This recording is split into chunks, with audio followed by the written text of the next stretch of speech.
Hello বন্ধুরা, সবাই কেমন আছো? আশা করি সবাই খুব খুব খুব ভালো আছে। যদিও মন টন কিছুই ভালো নেই, মন মেজাজ খুব খারাপ, তাও একটু ভাবলাম তোমাদের সাথে গল্প করতে আসি।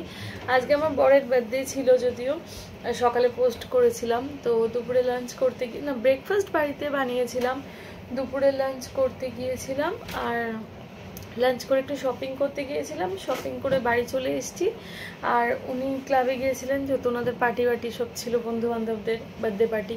তো সেই জন্য ওইসব করে উনি আসবার সময় একটু আগে আমাদের খাবারটা, ডিনারটা কিনে এনেছে রেস্টুরেন্ট থেকে। তো মন ঠিক নেই, তাও এই আর কি। তো সকালে পায়েস বানিয়েছিলাম। তো আমি কিছু টাকা মানে আমার বরের আমার হাত খরচ থেকে আমি কিছু টাকা জমিয়ে, মানে সরিয়ে জমিয়ে রেখেছিলাম যে আমি ওকে কিছু কিনে দেবো বলে, বা ও যদি কিছু পছন্দ করে সেটা আমি বিল পে করবো বলে। বেশি না, এই হবে 7-8 হাজার টাকা। তো যাই হোক গিয়ে, তো 7 হাজার টাকায়, 8ও না, 7 হাজার টাকায় তো সরিয়ে রেখেছিলাম। তো যখন আমরা বেরাচ্ছিলাম লাঞ্চ করতে, তো তখন আমি টাকাটা বের করে নিয়ে, তো আমি ওকে বললাম যে তুমি যদি কিছু পছন্দ করো, কিছু কেনো, সেটার বিল আমি পে করব। তো তো বলছে কি আচ্ছা তাই নাকি। আনলাম হ্যাঁ, আমার কাছে কিছু টাকা যেন সরিয়ে রেখেছিলাম সেটা আমি বলে দিয়েছি। তো কি করেছে, আমার কাছে বলতে কিরকম দেখো, ও কিছু বলেনি, বলছে না থাক, বলে আমার কাছে 7 হাজার টাকাতে 7 হাজার টাকাটা রাখাই বিছানায়, ও আমাকে আরো 3 হাজার টাকা দিয়ে 10 হাজার টাকা দিয়ে বললো তোমার যদি কিছু কেনাকাটা করার থাকে তুমি করো।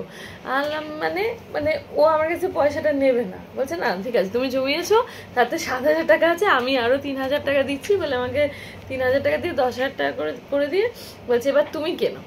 বলছি কেন, তুমি মানে আমি জমিয়েছি বলে তুমি কিনবে না? তখন বলছে না না, এরকম ব্যাপার না, আসলে আমি তো বড়, তো আমার তোমাদের প্রতি দায়িত্ব কর্তব্য সবকিছু থাকে, কিন্তু আমি তো বড়, আমার জন্য মানে তোমার কিছু করতে হবে না, তুমি চলো, আমি যা কিনবো সেগুলো তুমি পছন্দ করে দেবে, তাহলেই হবে, টাকা পয়সা তোমার জমানো থেকে দিতে হবে না, আর বিলও পে করতে হবে না। তো সেই বলা বলিতে তো উনি পয়সাটা নেননি, উল্টে আমাকে আরো 3 হাজার টাকা দিয়ে 10 হাজার টাকা করে দিয়েছে। আমি আর কি করব, বলছে তোমার যদি কিছু পছন্দ হয় বা কিছু কেনার থাকে, বা তুমি গিয়ে তোমার কিনে নাও, বা মানে ঘরে তোমার যেটা পছন্দ তোমার মতো কিছু কেন, আমার লাগবে না। তো বললো যে তুমি শুধু জামাগুলো পছন্দ করে দিও, তাহলেই হবে, পয়সা জামা কাপড়ের মানে ওর জামা শুধু পছন্দ মানে আমি করে দিলেই হবে। তো মানে নেয়নি। আমি সেটাই বললাম যে তুমি যদি নিতে, এটা মানে আমার একটা অনুভূতিটা তুমি বুঝলে না। বলছে না অনুভূতি আর যাই হোক ঠিক আছে, কোনো অসুবিধা নেই, আমি তো বড়, তাই আমি নিতে পারি না। তো বলে আমার কাছে টাকাটা নিল না। টাকাটা মানে আমি রেখেছিলাম, ওতে 7 হাজার টাকা ছিল, আর 3 হাজার টাকা দিয়ে 10 হাজার টাকা দিয়ে বলছে তুমি কেনাকাটা করো। না, তো সেই অনুভূতিটা, এটা তো অনুভূতি, ও ঠিক অনুভূতিটা ও করতে পারলো না আমার, সেটা যাই হোক গিয়ে, হ্যাঁ নিতে পারলো না এক্স্যাক্টলি।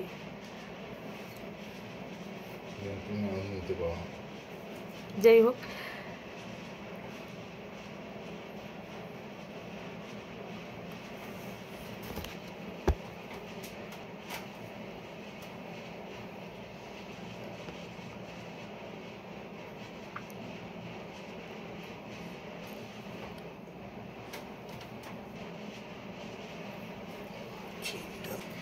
সে যাই হোক গিয়ে, সেটা বড় কথা না।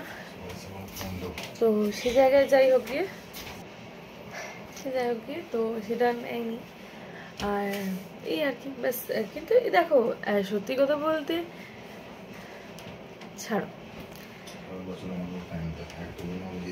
না না না না, সারা বছর দেখো ব্যাপারটা সেই জায়গাতে না, যদি ওই লাঞ্চ করতে যাওয়া, শপিং করতে যাওয়া এটাই হতো, তো এটা বার্থডে স্পেশালিটি কিছু থাকে না। এটা তো আমাদের হামেশাই রোজই হচ্ছে, বলতে গেলে রোজই আমরা বাইরে মাঝে মধ্যে লাঞ্চ করি, আর টুকটাক রোজই ঘরের গ্রসারি বলো বা জামা কাপড় বলো, ঘরের জিনিস বলো, টুকটাক শপিং করি, সেটা বড় কথা না। কিন্তু আমি, বন্ধুরা সবাই কেমন আছো? আশা করি সবাই খুব খুব খুব ভালো আছে। এখন অনেকটা রাত, ভাবলাম তোমাদের সাথে বসে গল্প করি, যদিও মন টন একদম ভালো নেই, তাও ভাবলাম একটু তোমাদের সাথে গল্প করি। প্রথমত আজকে আমার বরের বার্থডে ছিল, তো সেই জন্য একটু বাইরে লাঞ্চ করতে গিয়েছিলাম, আর আসার সময় একটু শপিং করেছি আর রাতের খাবার তো এই ও আসলো, এই জাস্ট আসলো, তো ও তো ক্লাবে গেছিলো, তো পার্টি ছিল আজকে।